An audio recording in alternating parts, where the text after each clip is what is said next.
Bonjour à tous, donc aujourd'hui c'est parti pour aller bosser Tigo. Donc aujourd'hui on va s'entraîner à suivre un parcours avec une carte. Je vais prendre la carte, ça va être plus simple pour expliquer. La préparation égale à 0. Alors donc j'ai préparé une carte.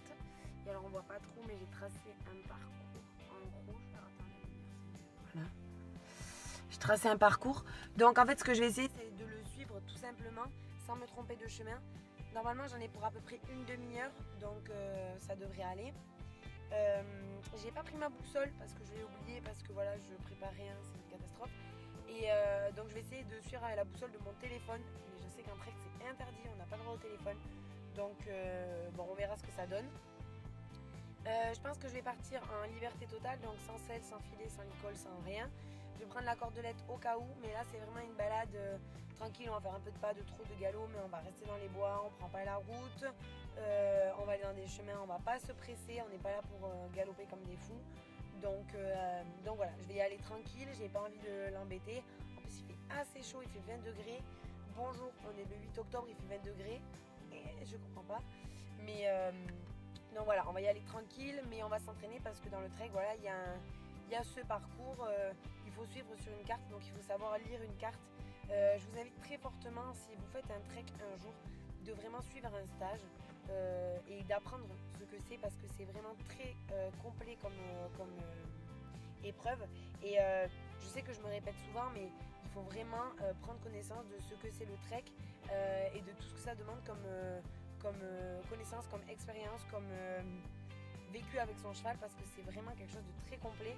Et il faut connaître son cheval en extérieur, il faut connaître son cheval sur les obstacles, il faut connaître l'allure de son cheval, il faut savoir gérer ça, mais ça on verra dans une prochaine séance. Là aujourd'hui c'est le parcours, c'est parti, on est parti, c'est la folie. Voilà, hein. Donc là c'est parti pour la balade avec Tigo, donc accru avec la cordelette, on va la laisser pour la simple et bonne raison qu'il y a Jivago qui nous suit en liberté, donc je veux vraiment avoir un contrôle à 100% sur mon cheval. Ça peut arriver qu'on croise des vélos, des motocross, on peut croiser des coureurs, donc voilà, s'il y en a un qui a peur, je préfère être sûr de canaliser. Je vais en profiter juste pour vous parler d'une petite chose. Donc on peut monter en liberté totale son cheval en cordelette, il faut être vraiment sûr, avant de partir en balade comme ça, il faut évidemment l'avoir monté en licol, puis en cordelette, puis en liberté totale, dans une carrière, dans un endroit fermé. Il faut répéter, faire beaucoup de séances, partir d'abord pas longtemps en balade, être vraiment sûr de ce que vous faites. Ne prenez pas de risques avec vos chevaux. S'ils ne sont pas dressés, c'est pas grave, dressez-les, mais ne partez pas en vous disant je pars en balade, on verra ce qui va se passer.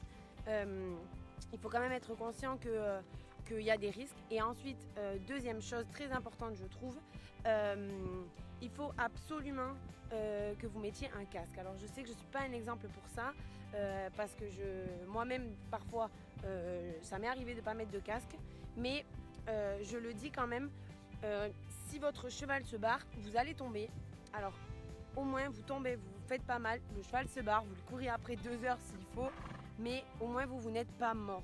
C'est très très important de mettre un casque, tout simplement parce que même il peut arriver que s'il fait chaud ou s'il fait froid ou si votre corps il est malade, vous en êtes pas rendu compte, vous faites n'importe quoi, un AVC, un coup de chaud, vous vous évanouissez, vous tombez, vous vous tuez.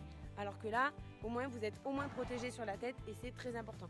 Pas besoin d'avoir des marques de malades, pas besoin d'avoir des casques de ouf, prenez un casque d'équitation, même les plus basiques ça ira. Mais faites vraiment attention à avoir des casques quand vous montez à cheval, c'est très important. Moi avant je me disais non mais je le mets juste pour sauter et tout, mettez-le tout le temps, vous ne serez pas embêté et au moins ce sera mieux.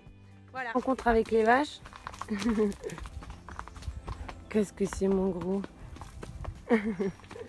Donc là on arrive à un embranchement, donc là on est ici, donc on peut voir que là il y a un chemin qui part par là et un par là. Nous celui qu'on va suivre c'est celui qui va tout droit et c'est juste en face, donc là on a celui de gauche, là on a le gros chemin qui va à droite et nous on prend juste entre les deux.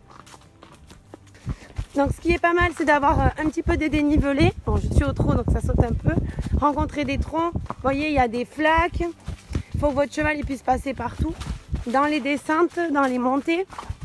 Ici c'est pas mal vallonné, c'est un petit peu humide mais bon ça va.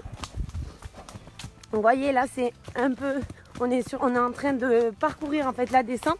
Donc là, ça descend et ici, ça descend vraiment. Je me suis prise une branche. Donc voilà, ça peut être vraiment sympa de s'entraîner en forêt. Vraiment, la forêt, c'est l'un des meilleurs lieux pour votre cheval, pour travailler. C'est ombragé, on n'est pas en plein cagnard. Le sol, vous voyez, il est vraiment super. Donc là, voilà. Nous, on est dans la côte. Ça monte sévère. Donc, hop, c'est bien bébé, oh là. Là, on vient de monter tout ça au galop. C'était vraiment top, top, top. Il a été super.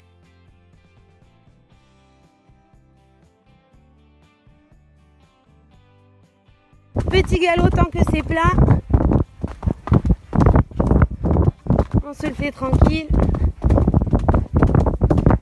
Ça, c'est vraiment super. On est au milieu des bois. Génial. Oh, trop. Oh, pas. Oh, pas. Alors, je vous conseille dans les descentes de ne pas trotter ni galoper. Ça flingue vite les tendons. Ce serait quand même dommage. Puis, voilà, il y a quand même pas mal de lignes droites où on peut galoper, trotter, enfin faire tout ce qu'on veut. Donc, dans les descentes, vous pouvez laisser votre cheval souffler. Alors, concrètement, là, on est...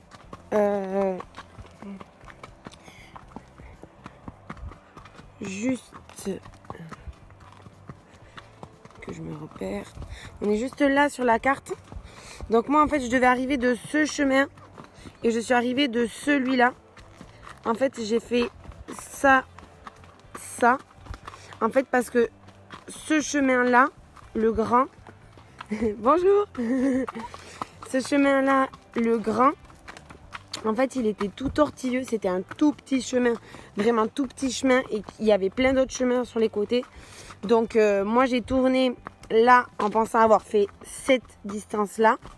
Et en fait, on a fait celle-là. Et en fait, j'ai fait juste la petite. Donc, j'ai atterri ici. Ensuite, là, je suis remontée, je suis redescendue. Et là, en fait, je viens de rattraper ce chemin ici. Donc pour l'instant au niveau de la carte on n'est pas total OP. Il va falloir qu'on refasse ça dans la semaine pour être sûr d'avoir un bon parcours pour ce week-end. Oh pas bébé.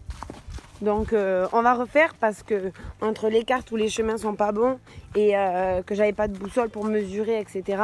C'est vrai qu'il faut vraiment pouvoir mesurer sur la carte quoi, pour se rendre compte de l'échelle à cheval quoi. Surtout qu'on a pas mal trotté galopé donc tout de suite ça change toutes les échelles. Donc voilà.